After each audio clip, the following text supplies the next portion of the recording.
கர்த்தருடைய பரிசுத்த நாமத்துக்கு மகிமை உண்டாவதாக. ஜெபம் செய்வோம். ஜெபம் செய்யுங்கள். ஆண்டவரை நோக்கி ஜெபம் செய்யுங்கள். உங்களால் ஒரு மனத்தை கூட்ட முடியாது, குறைக்க முடியாது. தேவன் செய்ய நினைத்ததை தடை பண்ண யார் இருக்கிறார்கள்? ஜெபம் செய்வோம். எங்களை வாழ வைக்கிற தெய்வமே, எங்களை புரிந்து இருக்கிற தகப்பனே, ஐயா இரக்கம் பாராட்டுங்க. இந்த ஏழை விதவிக்கு இரக்கம் பாராட்டுங்க. 2 பிள்ளைகளை வைத்துக்கொண்டு நான் எப்படி என் பிள்ளைகளை கரை சேர்க்க போகிறேனோ தவித்து கொண்டிருக்கிற தாயே, நீ கலங்காதே. தேவன் உன் பட்சத்தில் இருக்கிறார். உன் பிள்ளைகளை வளர்த்து ஆளாக்குவாய். கண்ணீர் சிந்தாதே. கர்த்தர் பார்த்து கொண்டிருக்கிறார்.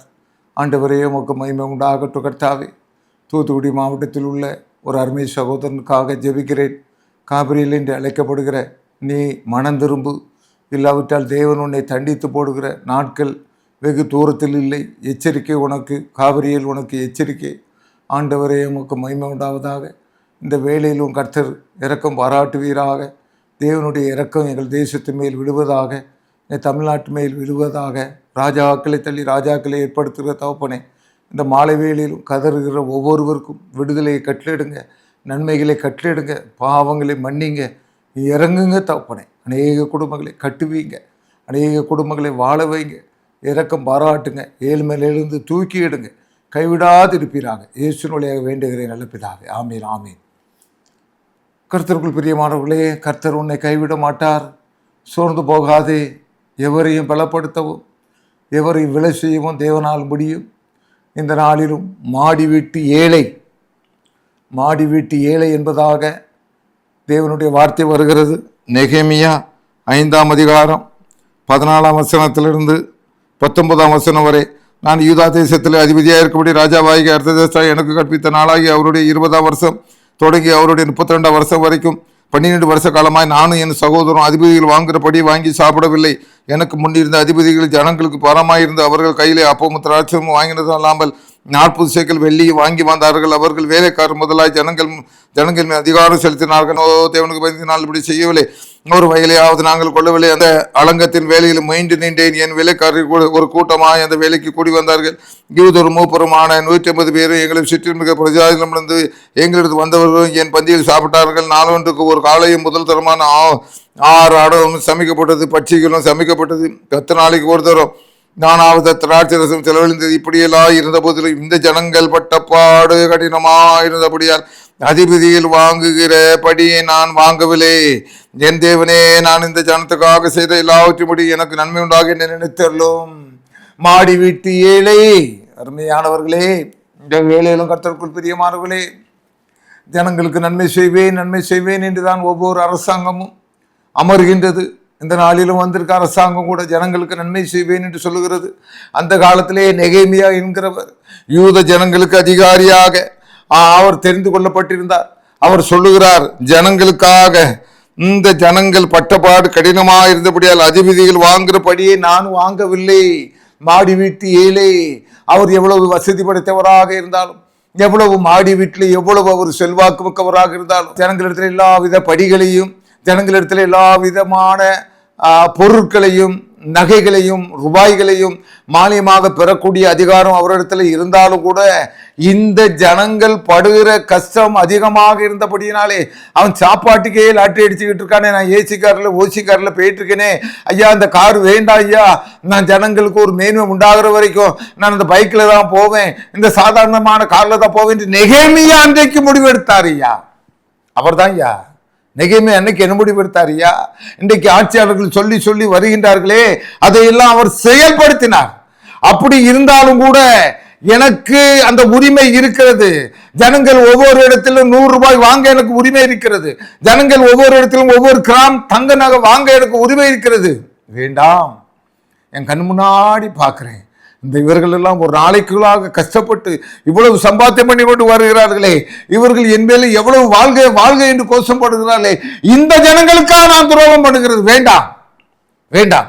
நான் 1 வருடம் ஆண்டாலும் சரி, 2 வருடம் ஆண்டாலும் சரி, என்னுடைய கை அப்பொழுக்கற்றதாக இருக்க வேண்டும்.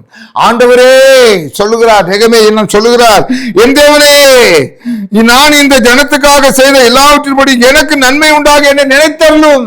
என் குடும்பத்தை வாழ வைங்க கர்த்தாவே. ஆண்டவரே, இன்றைக்கு நான் 1 லட்சம் ரூபாய், 1 கோடி ரூபாயை நான் இந்த லஞ்சமாக பெறுவதை நான் விட்டு நான் அவர்கள் சாப்பிட்டதான் சாப்பிட்டு இருக்காரு. என் குடும்பத்தை நினைச்சு பாருங்க. நிச்சயமாக சொல்றேன், நெகேமியா குடும்பத்துல 1000 தலைமுறைக்கு ஒருத்தன் கூட பிச்சை எடுக்க போக மாட்டான், ஒருத்தன் கூட கஷ்டப்படவே மாட்டான். 1000 தலைமுறைக்கு ஆண்டவர் அந்த குடும்பத்தை வாழ வச்சிருப்பாருயா. ஏனென்றால் நெகேமியாங்கிறவர் அந்த காலத்து அரசர், யூத அரசருக்கு ஈக்குவலானவர். அடுத்த நியமித்த அந்த அதிகாரியாகிய நெகேமியா சொல்லுகிறான், ஜனங்கள் படுற பாட பாக்குறையா, இவங்க மத்தியில நான் ஆடிகாரில் வந்து இறங்கணும் ஐயா, புல்லட்ல வந்து இறங்கணும் ஐயா. வேண்டாம் ஆண்டவரே, நான் எனக்குள்ளாத அவங்கள மாதிரியே சாப்பிட்டு அவங்களை நல்வழிப்படுத்துகிறேன், அவங்களை முக்கமாக திருப்புகிறேன். எவ்வளவு பெரிய மாடி வீட்டு ஏழையா, மாடி வீட்டு ஏழை, பெரிய அதிகாரி, பெரிய அந்தஸ்துல உள்ளவன். ஏழையை நோக்கி பார்த்தான்யா. மாடி வீட்டில் இருந்தாலும் ஆனால் என்ன பார்த்தான்? ஜனங்களுடைய ஏழ்மையை நோக்கி பார்க்கிறான், ஜனங்களுடைய தாழ்மையை நோக்கி பார்க்கிறான். வேண்டாம், என்னுடைய அதிகாரம் எல்லாம் மக்களுக்காகத்தான், என்னுடைய அன்பு எல்லாம் மக்களுக்காகத்தான். இந்த மக்களுக்காக நான் இவர்கள் படுகிற பாடுகளை பட்டு என்னுடைய மேன்மையெல்லாம் நான் உதறி தள்ளிவிட்டேன். மாடி வீட்டிலே இருந்தாலும் கூட, அந்தஸ்துல இருந்தாலும் கூட ஏழையாக வந்து விட்டான். மாடி வீட்டு ஏழையா நெகேமியா, மாடி வீட்டு ஏழையாக தன்னை மாற்றிக்கொண்டான். அருமையானவர்களே, கர்த்தருக்குள் பிரியமானவர்களே, கர்த்தர் எல்லோரையும் கண்ணோக்கி பார்த்து கொண்டிருக்கிறார் என்று வேதம் சொல்லுகிறது. எனக்கு அருமையானவர்களே, எனக்கு தெரிஞ்சு ஒரு மளிகை கடையிலே ஒரு தம்பி வேலை பார்த்து கொண்டே இருந்தான். வேறு வேலை பார்த்து கொண்டிருக்கின்ற பொழுது அந்த குடும்பத்தை பற்றி அந்த ஓனருக்கு நல்லா தெரியும். அவன் ரொம்ப கஷ்டப்பட்ட குடும்பம். ஆகவே அந்த நிறைய பேர் வந்து சொன்னார்கள், அந்த ஓனர் இடத்துல, மளிகை கடை ஓனர் சொன்னாங்க, யோ அவன் கஷ்டப்பட்ட குடும்பம் ஐயா, நீ கொடுக்கறது கூடியா, அவன் எப்படினாலும் உம்மை விட்டு போக மாட்டான். ஆனால் கர்த்தருக்கு பிரியமானவர்களே, இந்த ஓனர் கர்த்தருக்கு பயந்த மனிதர் என்ன செய்தார் என்றால், அவனுக்கு 500 ரூபாய் சம்பளம் என்றால் 250 ரூபாய் தான் கொடுத்தார். எல்லாரும் பரவாயில்லையே, அவனுடைய ஏழ்மையை நினைச்சு இவர் நல்லா விளையாடுறாருன்னு நினைச்சுக்கிட்டாங்க. ஆனா ஒவ்வொரு மாதமும் அவனுக்கு வர இன்கிரிமெண்ட்டுகள், ஒவ்வொரு வருஷம் வர்ற இன்கிரிமெண்ட் எல்லாம் தனியாக இந்த ஆள் சேர்த்து கொண்டே வந்தார். ஒரு காலகட்டம் வந்தது, அந்த வாலிபன் 20 வயதுக்கு மேலே தாண்டி விட்டான். 12 வயதுல இங்க வந்தான், 20 வயதுக்கு மேலே தாண்டி விட்டான். ஒரு நாள் அவங்க அம்மா ஊர்ல இருந்து அழைத்து கொண்டு வந்தார். அம்மா, இது வரைக்கும் நீங்க என்கிட்ட 1 பைசா கூட கேட்கலையே, தம்பிக்கு இன்ன சம்பளம்னு கூட எப்படியா கேட்க முடியும்? நீங்க கடவுளுக்கு பயந்த மனுஷையா, உங்ககிட்ட நான் கேட்பேனா ஐயா? இல்லம்மா, இருக்குமா. அந்த தம்பியும் கூப்பிட்டார். இவனுடைய சம்பளம், என்னுடைய சம்பளம் இவ்வளவு, 22,000 ரூபாய் சேர்த்து வச்சிருக்கேன். அவன் சம்பளத்துல உங்களுக்கு தெரியாம பிடிச்சி நான் அவனுக்கு ஒரு கடையை வச்சு கொடுக்க போறேன். அந்த அம்மா விழுந்த, அந்த அம்மாவுக்கு இருந்த சந்தோஷம் தாங்க முடியல. கர்த்தருக்கு பிரியமானவர்களே, என்ன ஆயிட்டு தெரியுமா? 2 வருடம் கழித்தது, இவன் ஒரு கடைக்கு ஓனர் ஆகிவிட்டான். 2 வருடம் கழித்து திடீரென்று ஒரு ஆக்சிடென்ட்ல இந்த ஓனர் மாட்டினார். ஓடோடி வந்தார் அந்த தம்பி. ஐயா, நீங்கள் அதே நிலைமையில தான் இருக்கணும், என் உயிரை கொடுத்தாவது உங்களை காப்பாற்றுவேனே. அந்த பிள்ளைகள், அவருடைய பிள்ளைகளை செலவழிப்பை விட இந்த பையன் அதிகமாக செலவழித்து அந்த ஓனர் அந்த சீட்ல பலபடி கொண்டு வந்துட்டாயா. நடந்த உண்மை, எதை விதைக்கிறாயோ அதை அறுப்பாய். இன்றைக்கு மாடி வீட்டு ஏழையாக உன்னை பாவித்துக் கொள்கிறாயா? மாடி வீட்டு ஏழையாக உன்னை பாவித்துக்கொள். நெகேமியா மாடி வீட்டு ஏழையாக தன்னை பாவித்துக் கொண்டான். அதிகாரம் இருந்தது, ஆனால் இந்த ஜனங்கள் படுகிற பாடு இவ்வளவு கஷ்டத்திலே இருக்கிறது என்று அங்கே எந்த படியும் அவன் எடுத்துக்கொள்ளவில்லை, எந்த வட்டியும் அங்கு வாங்கவில்லை, ஜனங்களிடத்தில் எந்த வரியும் வாங்கிக் கொள்ளவில்லை. தன்னை தானே தாழ்த்தி கொண்டான். நெகேமியாவை கர்த்தர் ஆசீர்வதிப்பார். ஆட்சியாளரே, கர்த்தர் உங்களை ஆசீர்வதிக்க வேண்டும் என்றால் இந்த நெகேமியா வேதாமத்திலே 609 பக்கத்திலே இந்த சம்பவம் இருக்கிறது, எடுத்து படியுங்கள். நெகேமியா 5ஆம் அதிகாரத்தை எடுத்து படியுங்கள்.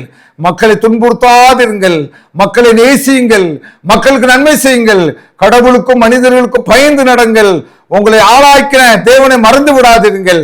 கர்த்தர் தாம் இந்த மாடி வீட்டு ஏழையை கர்த்தர் ஆசீர்வதிப்பாராக. ஜெபம் செய்கிறோம். ஆண்டவரே, உம்மை ஸ்தோத்திரிக்கிறோம், துதிக்கிறோம்.